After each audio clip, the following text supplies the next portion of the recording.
Glória a Deus. Louvado seja o nome do Senhor Jesus.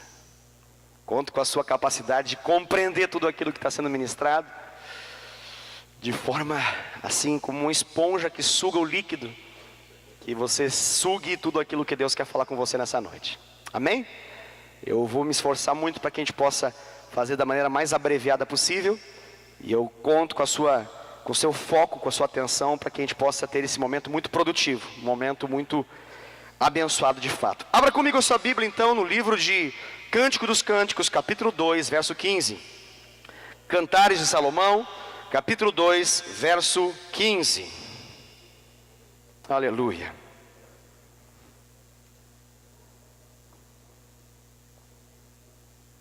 Nós estamos numa série de mensagens intitulada Inimigos do Extraordinário. Nós estamos no ano de 2018 e esse é o ano profético do extraordinário em nosso meio.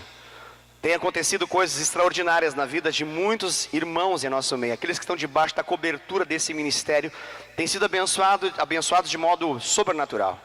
Isso tem acontecido nos casamentos, isso tem acontecido na geração e gestação de bebês, que está acontecendo nesse ano de forma sobrenatural. Isso tem acontecido em negócios, em empresas, em trabalho, em profissões que têm surgido de modo lindo e maravilhoso em nosso meio. Deus tem abençoado fortemente. Isso tem acontecido de maneira física, concreta e financeira na vida de muitos de nós. Isso é maravilhoso. A própria estrutura dessa igreja tem recebido o impacto desse extraordinário. Então, nós estamos muito felizes, muito gratos ao Senhor por essa palavra que Ele tem executado em nosso meio. Eu convido então você a ler comigo, diante desse contexto, nós descobrimos nessa noite mais um inimigo do extraordinário, mais um intruso na nossa vida que tem a capacidade, se nós não o percebermos, de arrancar e de impedir uma grande colheita, uma grande frutificação de Deus. Eu leio para você Cântico dos Cânticos de Salomão, capítulo 2, verso de número 15, diz assim: Apanhai-me as raposas, as rapozinhas, que devastam os vinhedos, porque as nossas vinhas estão em flor. Eu repito, apanhai-me as raposas, as rapozinhas, que devastam os vinhedos, porque as nossas vinhas, elas estão em flor. Aleluia, glória a Deus. Eu repito, para que a gente possa relembrar, e para aqueles que estão chegando nessa semana em nosso meio, possam entender, nós estamos diante de uma palavra que é uma palavra de alerta de Deus sobre a nossa vida. Deus está falando conosco que nós estamos numa estação muito importante, dentro de um processo que vai culminar, vai resultar, vai terminar com uma grande colheita. Isso que nós cremos em nome de Jesus, uma grande colheita. Uma colheita que envolve os sonhos que Deus plantou em nosso coração se tornarem realidade. Uma colheita que envolve as palavras que Deus lançou sobre a nossa vida, elas se tornarem concretas. Isso é a manifestação dos sonhos que Ele mesmo colocou em nossa vida. Isso é uma colheita. Mas essa palavra não está falando de uma colheita ainda. Ela está falando que existe uma estação prévia. Existe uma estação que antecede o fruto em si. E essa estação que antecede os frutos é a estação que mostra as flores. Aqui a palavra menciona que nós estamos como, isso é uma figura de linguagem, obviamente é uma figura para que nós possamos entender uma realidade espiritual. Aqui está dizendo que a nossa vida está como uma vinha, um vinhedo que produz fruto, o fruto que é a uva. Essa vinha, ela está em flores. Ela não está em frutos ainda, ela está em flores. E aqui nessa estação, Deus manda um recado para a sua igreja. Deus manda uma mensagem para o seu povo. E Ele diz o seguinte: olha, façam algo nessa estação, agora, hoje, não amanhã, no outro dia, façam agora. E Ele diz: apanhai-me as raposas. Essas raposas aqui são enviados do inimigo sobre a nossa vida. Essas raposas aqui, mais do que animais, lembrando que é uma figura de linguagem, elas são... Esses bichos aqui são aqueles que se intrometem, são intrusos, e de maneira sorrateira, de maneira assim, devagarinho, elas vão se infiltrando até que elas consigam o objetivo que elas esperam. Qual que é o objetivo dessas raposas, que são mais especificamente raposinhas, que são na verdade, está no diminutivo, ou seja, elas são pequenininhas. pequenas que facilmente se tornam imperceptíveis, ou seja, elas fogem à nossa capacidade de percebê-las. E o que elas fazem? Elas vão direto para a vinha, e a vinha está em flores, então elas atacam a vinha, e elas destroem, elas são aquelas que devastam. A Bíblia fala, o Senhor Jesus nos explica isso em João capítulo 10, verso 10, que o ladrão, e essas raposinhas são os ladrões, e o ladrão, ele vem para roubar, ele vem para matar, e ele vem para destruir. Essa é a obra do diabo, essa é a obra de Satanás, e essa é a obra dessas raposinhas aqui. Essas raposinhas, elas não foram colocadas ali pelo agricultor, elas não foram colocadas ali pelo viticultor, vinicultor, não, elas são intrusas. Elas entram com a finalidade de devastar, acabar com tudo. Elas não vão permitir que a colheita aconteça. E é por isso que Deus, no meio da nossa trajetória, no meio da nossa vida, para a gente e fala assim: ei, eu espero que você faça algo. E o que eu quero que você faça, diz o Senhor, é: pegue essas raposas, expulse elas da sua vinha, expulse elas do lugar onde eu vou manifestar uma grande colheita. Quem está entendendo isso? Glória a Deus. Então essa série de mensagens, nós já tivemos ao todo 5 mensagens até então. A primeira mensagem nós falamos de uma raposinha, e todas elas são aquelas realidades que são imperceptíveis, que nós achamos que é coisa de pequeno porte, que não tem a capacidade de nos destruir, que não tem a capacidade de acabar com os sonhos de Deus em nossa vida, mas é justamente por isso que tem que Deus falar de forma muito forte conosco. E ele está falando, e a primeira raposinha que ele falou conosco, algumas boas semanas atrás, há um mês, quase 2 meses atrás, ele falou conosco a respeito da raposinha chamada murmuração. Foi a primeira raposinha que ele falou conosco. A segunda raposinha que ele falou conosco, a segunda mensagem, a parte 2 dessa mensagem, ele falou conosco a respeito de uma outra raposinha, que nós achamos ela assim, pequenininha, sem muita importância, que se chama fofoca. A fofoca, inclusive, ela tem a capacidade de gerar filhotes. Ela é uma raposa que cresce e ela traz outras raposinhas à existência. E nós descobrimos que essas raposinhas, que são gêmeas na verdade, têm nomes interessantes que nós precisamos sempre nos recordar ao longo da nossa caminhada. A fofoca, ela tem uma filha chamada intercessoca, e tem a outra filha que é gêmea e é igualzinha, assim, univitelina, focinho de um, jeitinho da outra, que é a compartilhoca, ok? Então essas duas manifestações no meio da igreja, elas têm a capacidade de minar, roubar e destruir tudo aquilo que Deus quer fazer em nossa vida, e nós precisamos ficar atentos em relação a isso. A terceira raposinha que nós ministramos foi a raposinha chamada orgulho. Essa é uma raposa bonita, ela é uma raposa assim de um belo porte, ela tem um jeito de andar muito interessante, ela é bela, impávida, né? Ela é forte, bonita. Essa raposinha, porém, ela é destrutiva, danosa, ela tem a capacidade de arrancar aquilo que de Deus foi plantado em nossa vida. Essa raposinha se chama orgulho.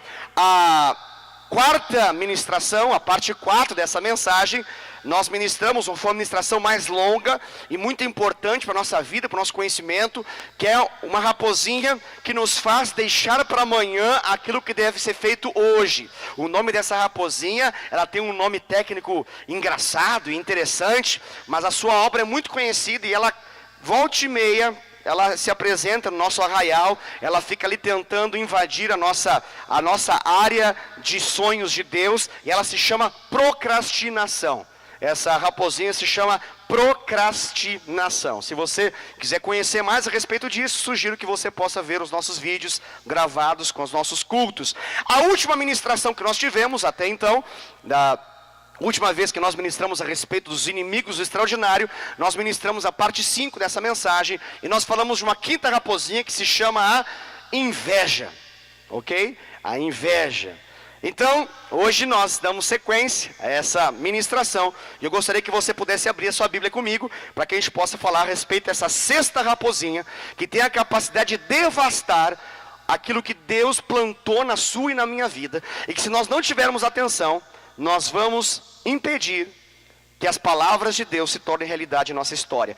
Ela se encontra no livro de Mateus, Evangelho de Mateus, capítulo 18, verso 34 e 35.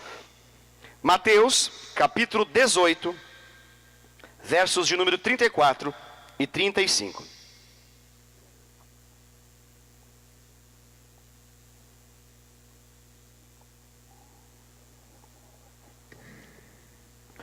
Aleluia. Louvado seja o nome do Senhor Jesus. Mateus, capítulo de número 18. Finalzinho do capítulo. Versículos de número 34. E versículo de número 35. Aleluia.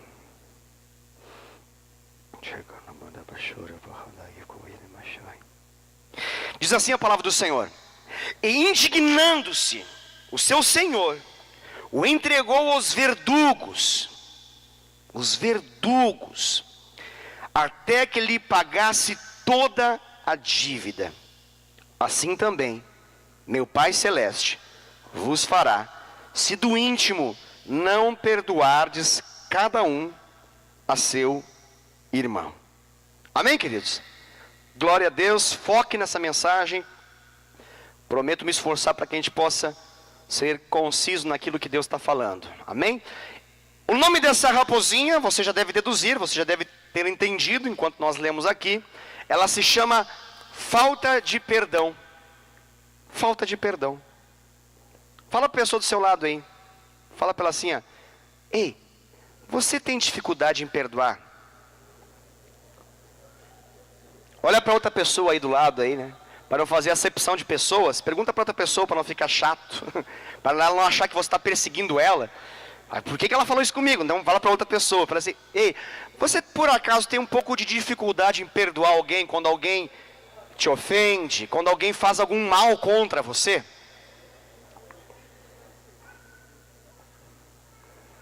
Amém, queridos? Ok, olha de novo para cá. Vamos ministrar a respeito desse tema. Perceba, Jesus é quem está falando essa palavra. Quem está falando essa palavra não é um homem qualquer, mas é o Deus encarnado, aquele que se fez carne, é Jesus. Ele está falando, e ele está explicando uma parábola. Ele conta uma história, ele cria uma história fictícia, para poder mostrar para nós uma realidade espiritual muito forte. Repito, muito, mas muito forte. Não é à toa que essa palavra, ela foi enfatizada por Jesus. E não é à toa que ele escolheu falar do modo como falou. Então nós precisamos parar tudo e entender que Jesus, ele gastou tempo explicando para os seus discípulos a respeito do que acontece com aqueles que são perdoados e não perdoam. Quero enfatizar que essa palavra, ela está dentro do contexto daqueles que foram perdoados. Amém? Essa palavra, ela é direcionada para aqueles que são e foram perdoados. Deixa eu fazer uma pergunta. Você tem consciência, você sabe que você foi perdoado por Deus de todas as suas falhas, de todos os seus erros e de todos os seus pecados e iniquidades? Se você tem, levante sua mão só para que eu possa saber. Você tem consciência disso? Você sabe que Deus te perdoou? Então é com você essa mensagem, glória a Deus, aleluia. Estamos no lugar certo, na hora certa, diante da palavra certa. Essa palavra foi falada por Jesus para aqueles que foram perdoados. E para aqueles que, apesar de terem sido perdoados, estranhamente, quando poderiam dar aquilo que receberam, não deram. Ou seja, quando eles, aqueles que ofenderam a Deus, aqueles que com o seu pecado, com as suas iniquidades, com as suas escravidões, com as suas falhas, desonraram, desobedeceram ao Senhor, e mesmo assim, Deus se encarregou de perdoá-los, por causa da sua infinita bondade, infinita graça. E agora eles, uma vez perdoados, saem e encontram alguém que os ofendeu, alguém que cometeu um dano contra eles. Aquele que foi perdoado agora está diante de alguma pessoa que cometeu um erro contra eles. E detalhe, a passagem fala que esse que foi perdoado não perdoou. E agora nós temos uma passagem que nos dá, ela entra em choque. Porque Jesus, ele nos ajuda a entender, ele traz uma comparação. Você pode entender isso melhor na sua casa. Depois, quando você chegar em casa, você pode ler essa palavra, leia um pouquinho o texto anterior, você vai entender perfeitamente essa mensagem. Mas eu explico de um modo mais acessível e compreensível a todos aqui. Jesus, ele fala mais ou menos o seguinte: olha, existia um homem que devia, eu vou colocar nas devidas proporções para você entender. Um homem que devia 10 milhões de reais. Um homem que, se dependesse das suas forças, passaria a sua vida inteira e nunca, absolutamente nunca conseguiria saldar a sua dívida. Se ele colocasse seus filhos a serem escravos, ainda assim, não conseguiria saldar a dívida. Ele tinha uma dívida gigante. Na comparativa aqui, uma dívida de 10 milhões de reais. Ok? Deu para entender a lógica? A Bíblia fala que esse homem foi chamado ao credor, ao seu senhor. Ele está agora diante do seu senhor, e ele está lá, e ele está quebrantado. Ele está com a certeza de que ele não consegue pagar. O que ele faz? Ele se humilha. A própria situação dele o humilhou. E agora ele humilhado, ele se prostra diante do seu senhor e fala: por favor, meu senhor, tenha misericórdia de mim, tenha compaixão de mim, não leve em consideração a minha dívida, eu não tenho menor condição de pagá-la. A Bíblia fala que estranhamente, porque essa graça é estranha, a graça é estranha para a razão e para a lógica matemática da nossa cabeça, o seu senhor se vira para aquele homem que deve para ele 10 milhões de reais e fala para ele: ok, diante do seu clamor, em função do seu pedido de perdão, eu te perdoo. Uau!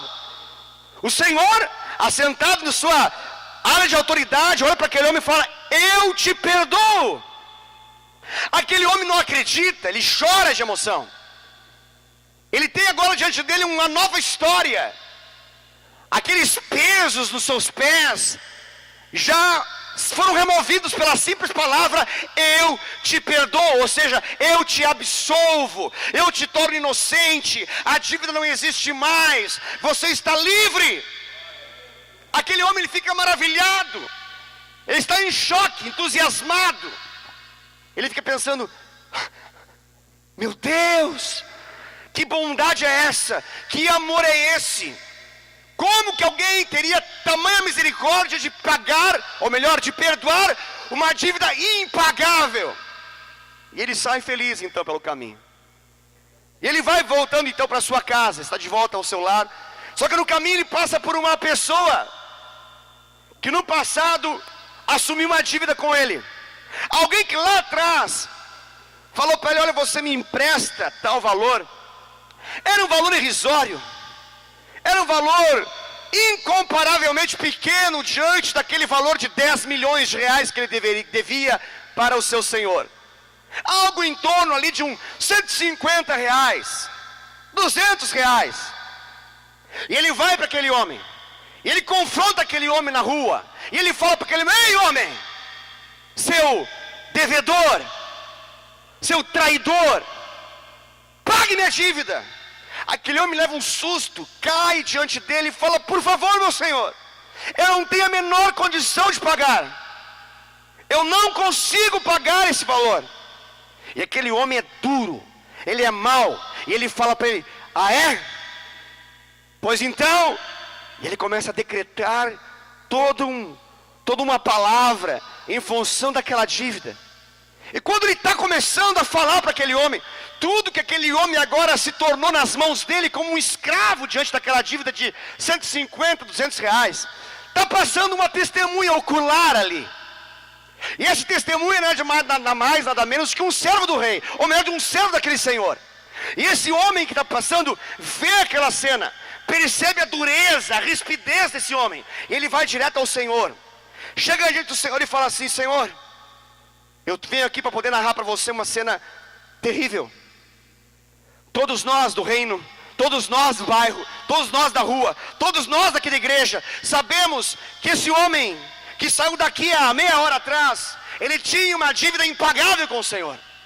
Ele tinha uma dívida de 10 milhões de reais.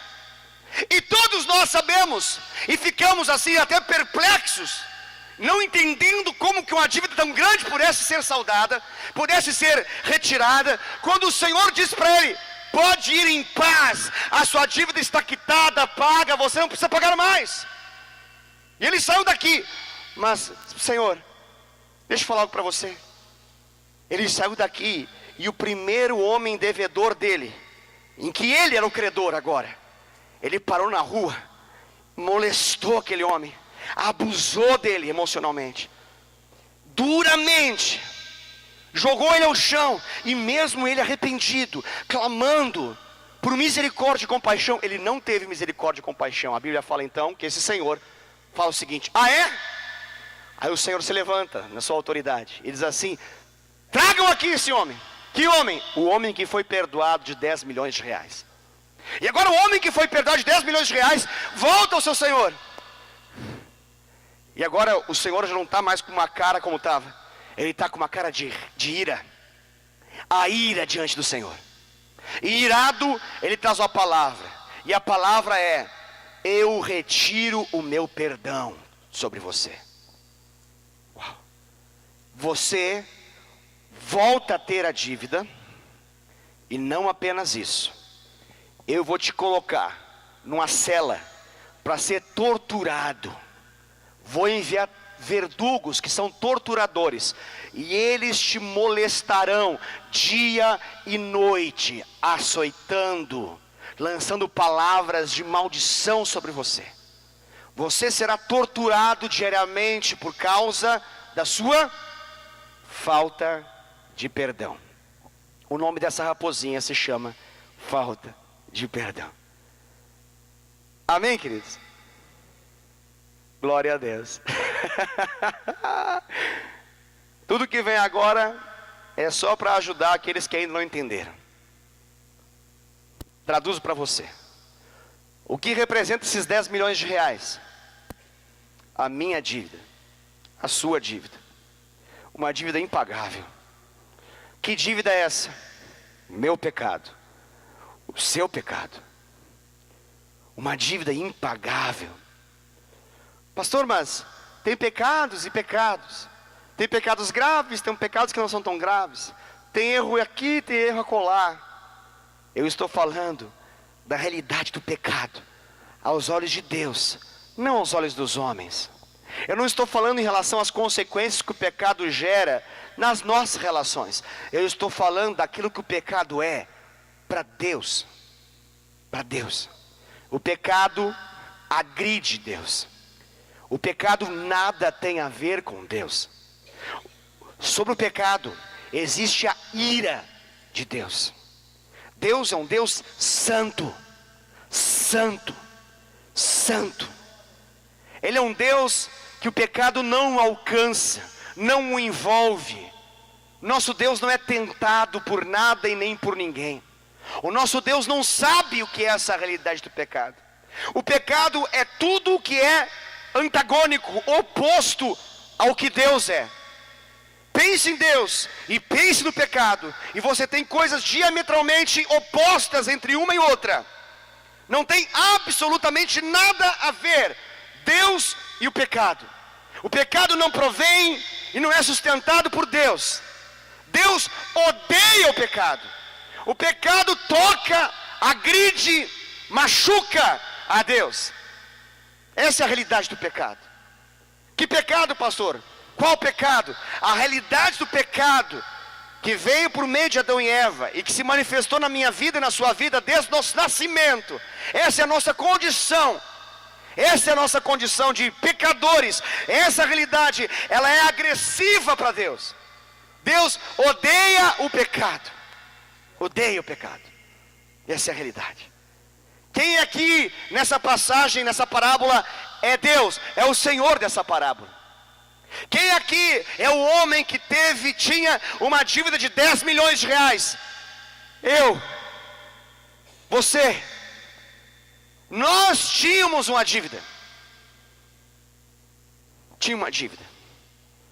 A manifestação dessa dívida tem muitas facetas, caras e jeitos de se manifestar. Para alguns é adultério. Para outros é escravidão no pó, na cocaína. Para alguns foi escravidão nos botecos da vida, nos bares da cidade de Indaiatuba, tomando tudo de álcool que é possível. Para alguns aqui é masturbação, pornografia. Para alguns aqui é um mau comportamento. Para alguns aqui envolve a boca, a língua, uma maldade no falar, mentira. Para alguns aqui envolve fornicação, que é sexo entre duas pessoas que não são casadas. Para alguns aqui envolve abuso sexual. Para alguns aqui envolve vícios que por mais que você gostaria de retirar da sua vida, eles não saem. Isso significa escravidão. Estou dando exemplos de caras e jeitos que essa dívida tem. É a mala que carrega a dívida, é a única diferença. Mas o valor dela é igual para todos nós. Ela é pesadíssima. Como é pesado uma mala cheia de 10 milhões de reais. A mala pode mudar, mas o que está dentro é podre demais. É pesado demais. E tem a capacidade de lançar uma pessoa no inferno. Quando você coloca essa mala nessa balança espiritual, automaticamente acusa no visor dessa balança inferno. É para lá que vai, é para lá que se destina essa realidade do pecado dessa balança.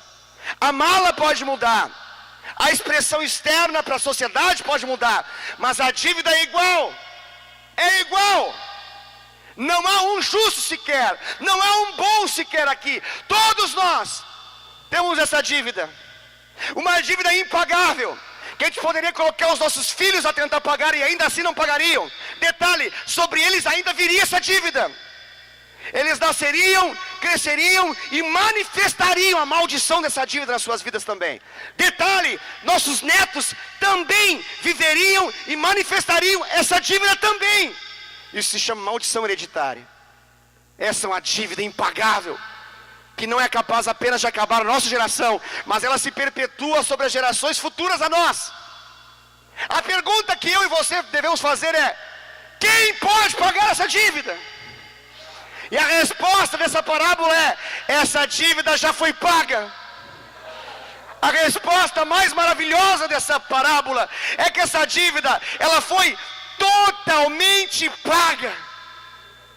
Como? Ela foi paga por um sacrifício. O sacrifício de Jesus na cruz.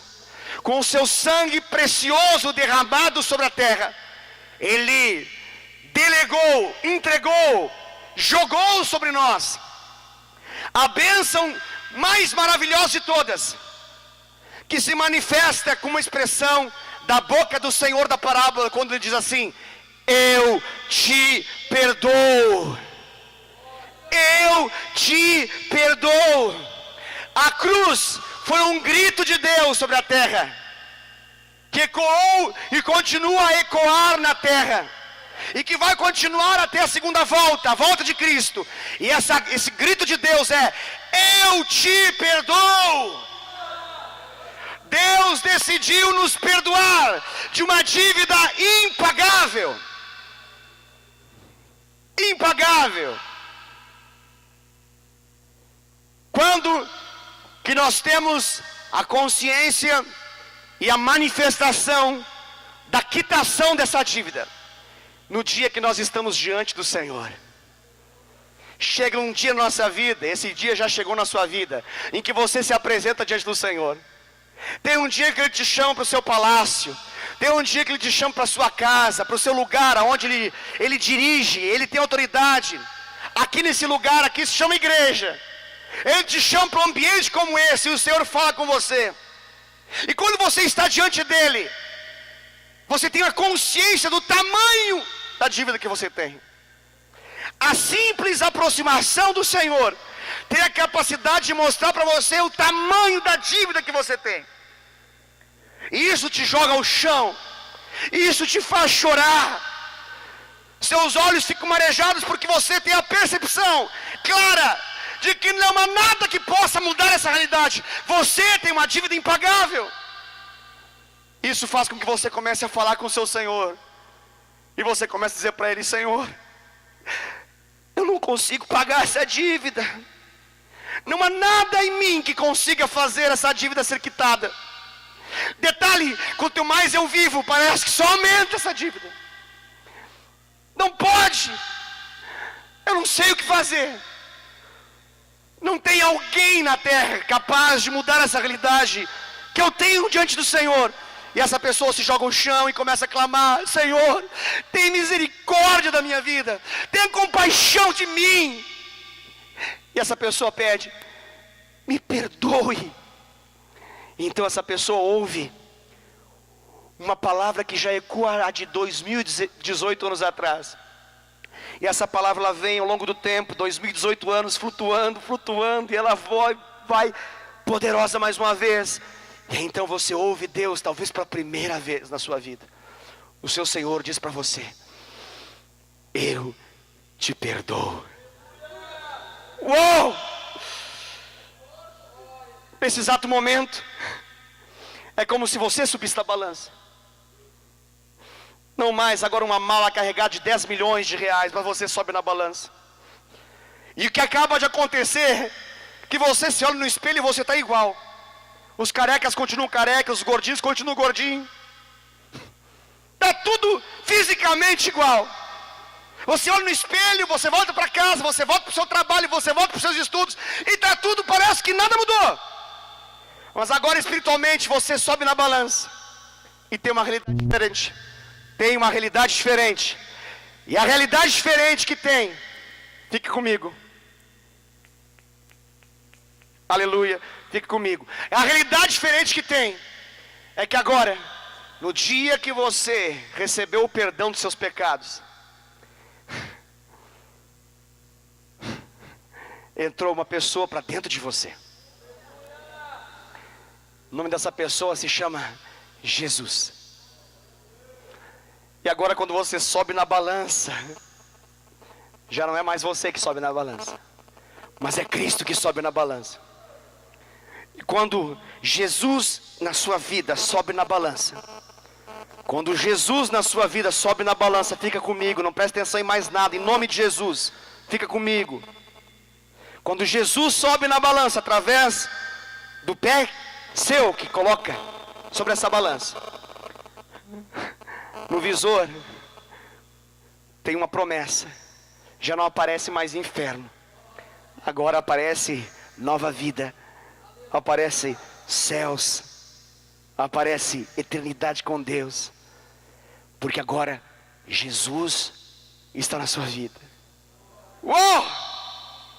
Então agora, quando o Senhor olha para você, quando o Senhor olha para mim, Ele não olha mais a dívida, Ele olha Jesus na nossa vida. Você consegue entender isso?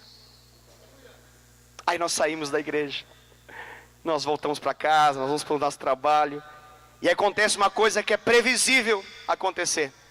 Alguém nos machuca, alguém nos fere, alguém faz algo errado contra nós, alguém comete algum nível de injustiça, pequeno, médio ou grande, não sei. Lembre-se, havia uma dívida impagável,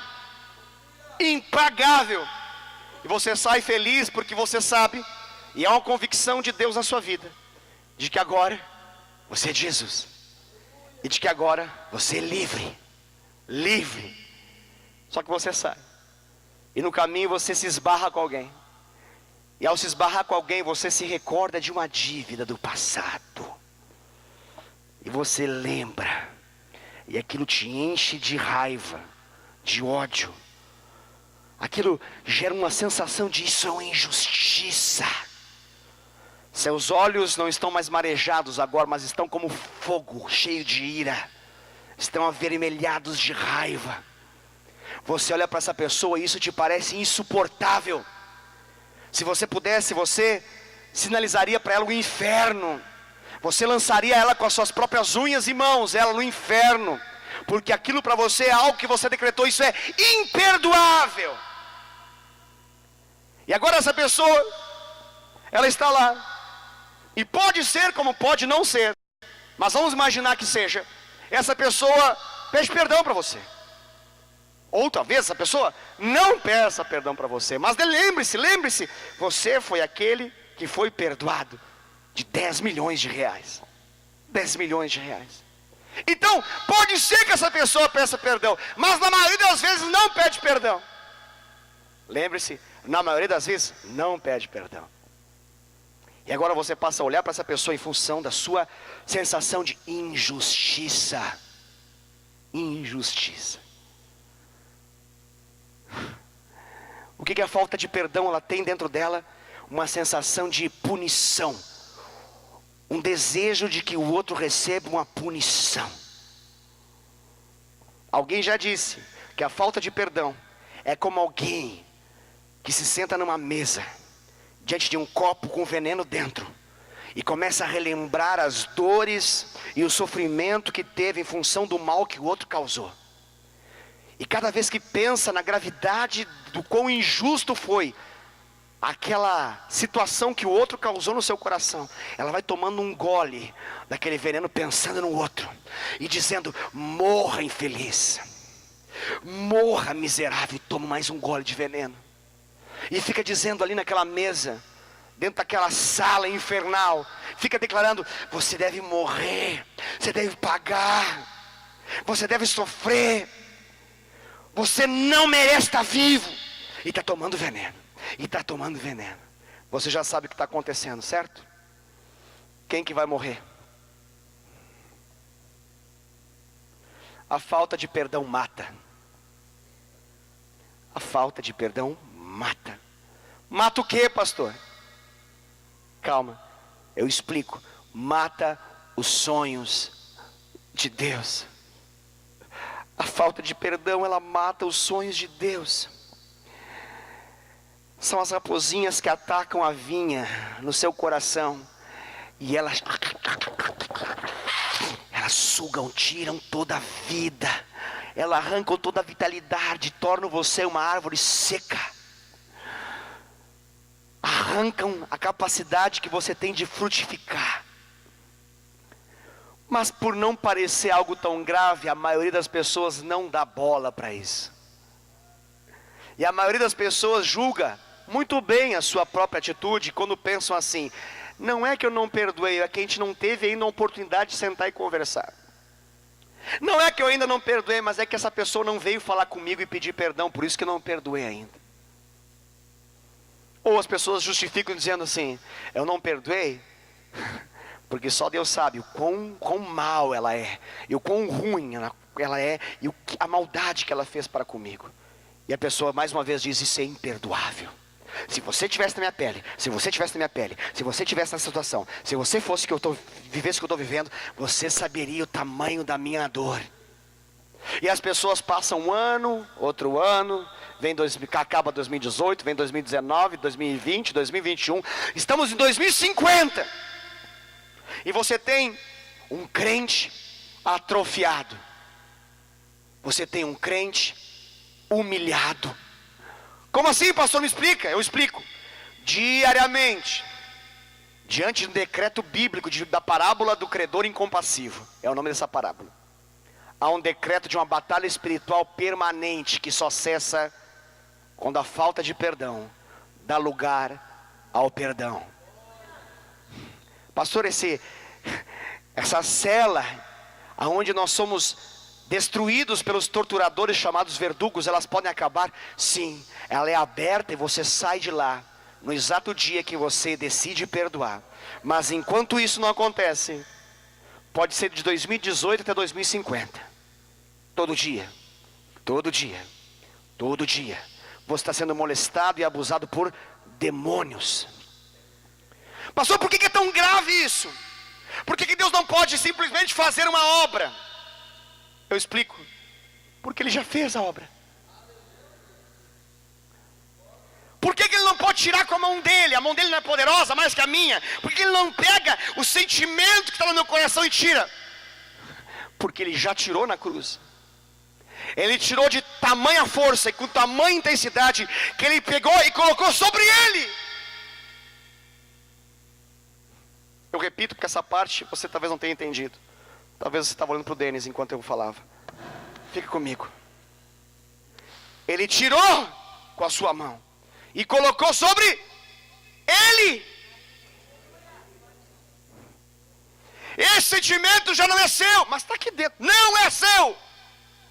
É de quem então? É de Jesus. Meu Deus do céu, é de Jesus. Sim.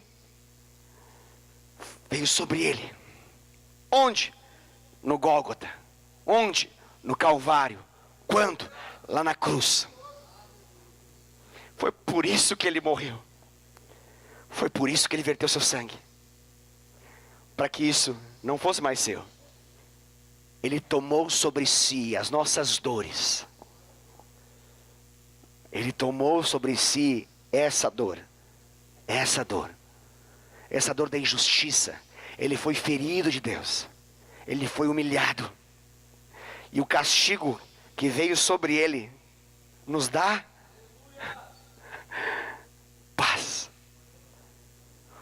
Paz é coisa para gente livre. Paz é coisa para gente livre. Só quem é livre desfruta de paz. E essa liberdade pode ser vivida até mesmo quando você está trancafiado em uma cela humana. Pergunte para Paulo, pergunte para Pedro, pergunte para João, se isso é verdade ou não. Essa paz, ela sobressai a nossa capacidade de compreendê-la. Essa paz não depende do dia bom ou dia mau. Essa paz não depende do quanto nós podemos comer ou quanto falta comer. Essa paz não depende do quanto tem na nossa carteira ou quanto falta em nossa carteira. É uma paz que excede toda a compreensão humana. Essa paz não é da terra, é a paz que Jesus disse: eu deixo a minha paz vos dou. Essa paz não é a que o mundo dá, é a minha paz. É a minha paz. Volta para mim, por favor. Não olha para mais nada não. Eu quero acabar. Teria muitas outras coisas para falar, mas eu quero acabar lendo o finalzinho dessa passagem novamente. Ela é muito forte. Assim também meu Pai Celeste vos fará. Essa passagem aqui, ela é forte. Se do íntimo não perdoardes. Se do íntimo não perdoardes cada um ao seu irmão. Sabe o que Jesus está falando aqui?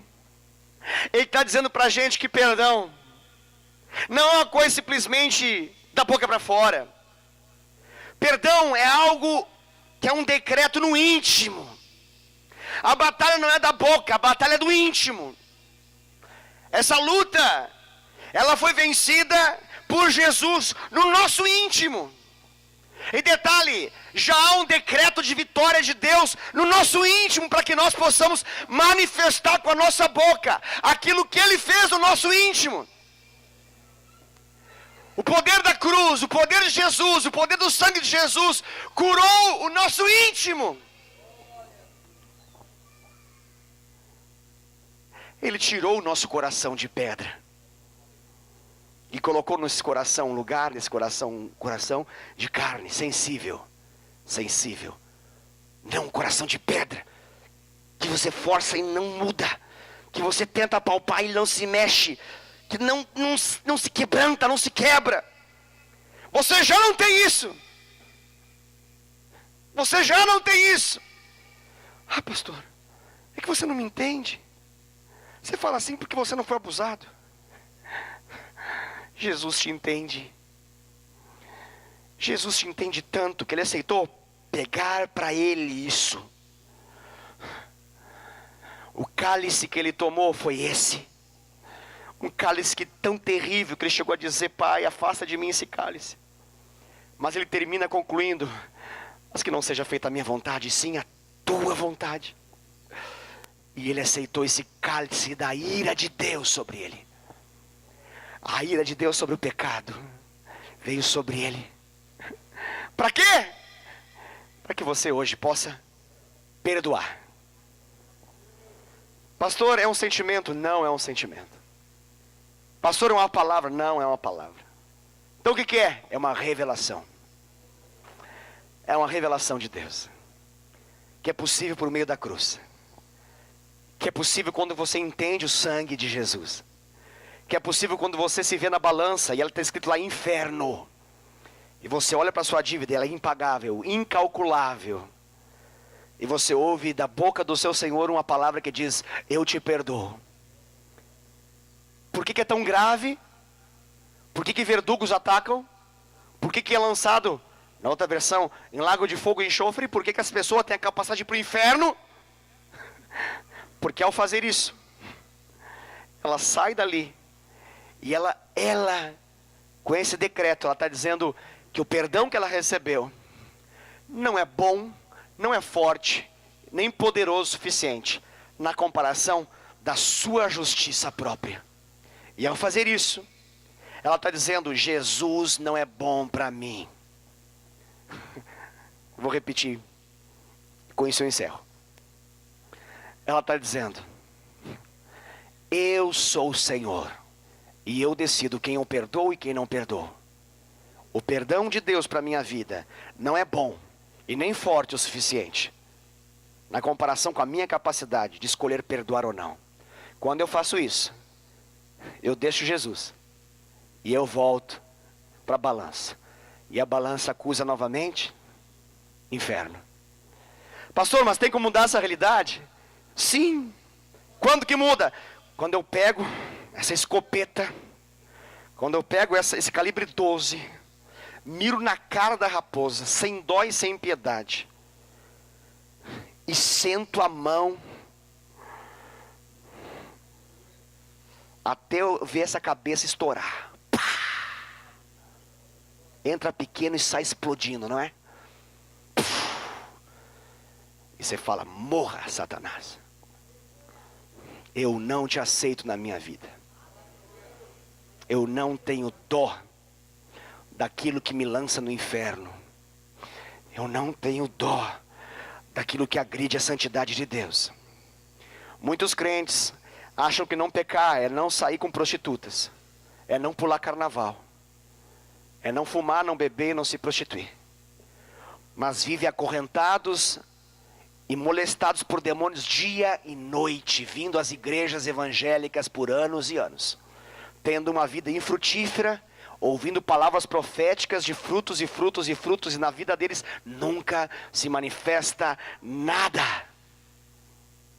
Se tornam religiosos ao longo do tempo, não deixam de vir à igreja, continuam lá, mas continuam lá amargurados, frios, murchos, molestados por demônios, e não entendem por que isso acontece. Eu explico diante da palavra do Senhor para que você entenda como uma revelação. Eu disse, não é um sentimento ou uma mera palavra que você fala, é uma revelação que está no seu coração. E quando essa revelação está no seu coração, o seu coração se torna perdoador por excelência. Você perdoa até sem as pessoas te pedir perdão. Porque quem está na sua vida? Jesus. O que Jesus falou na cruz? Ele disse, Pai, perdoa-os, porque eles nem sabem o que fazem. O que Estevão falou quando estava sendo apedrejado? Ele falou, ai a cabeça, ai meu traumatismo craniano, ai minha perna. Não, no meio do seu sofrimento, o que ele falou? Ele viu Jesus. Ele tem um momento de glória mais poderoso que o sofrimento humano. Você consegue entender a glória de Deus como algo mais forte, mais poderoso que o sofrimento humano, que é tão forte? Foi isso que ele viu. Ele viu o Senhor, o seu trono. E o que ele fala quando ele vê Jesus? O que Estevão fala para os seus apedrejadores? Você entende? Não é um pedrisco, não é uma pedra brita, não é uma pedrinha pequena. Eles estão com pedras grandes na mão, mirando na cabeça de Estevão para matá-lo. Não é uma pedradinha de brinquedo de criança para furar a cabeça e chorar para casa e colocar, fazer um curativo ou fazer uns 2, 3 pontinhos. Não, é pedra para matar. Ele está ali diante de Jesus. Ele fala o quê? Pai, não impute a eles esses pecados. O mais louco disso tudo é você perceber que quem estava ali naquele ambiente era um homem chamado Saulo. A Bíblia fala que os apedrejadores de Estevão foram e depositaram as vestes de Estevão aos pés de um homem chamado Saulo. Vocês sabem quem se tornou Saulo? O grande apóstolo Paulo, que escreveu metade da Bíblia que você lê. Você sabe por que ele conseguiu viver tudo isso? Porque teve um homem que disse: Pai, não impute sobre eles essa culpa, eles não sabem o que fazem. Meu Deus, isso é um coração perdoador, sim ou não? E você reclama porque talvez um irmão ou outra irmã errou com você? Você consegue compreender cristãos que têm a sua casa invadida ainda nos nossos tempos hoje? Tem as suas casas invadidas por homens cegados por uma religiosidade morta e demoníaca. E estão lá com armas nas suas mãos, estupram suas mulheres, suas filhas, suas crianças, colocam eles deitados, de joelhos ali no chão e digam: negue Jesus, negue Jesus. E eles estão lá. O que os faz ir até o fim sem negar Jesus? A mesma realidade de Estevão. O que eles conseguem ver que a gente não consegue ver? Eles veem Jesus. Eles estão vendo Jesus. E Jesus está olhando para eles e está liberando poder para eles para ser fiel. Fiel ao quê? Fiel a um perdão que foi recebido. Porque quem foi muito perdoado também pode perdoar. Só alguém que foi livre pode libertar a outros. Só alguém que foi perdoado pode perdoar muitos. Pare com essas falas do tipo: tal coisa não perdoa, tal coisa não perdoa. Imagina se o seu Deus falasse para você: tal coisa que você fez eu não perdoo, mas essa sim eu perdoo. Essa outra não perdoa, essa perdoa, essa perdoa, essa não perdoa. Para onde você iria? Para onde eu iria? Você já sabe. Ele não age conosco assim. Amém? Fique de pé, vamos orar.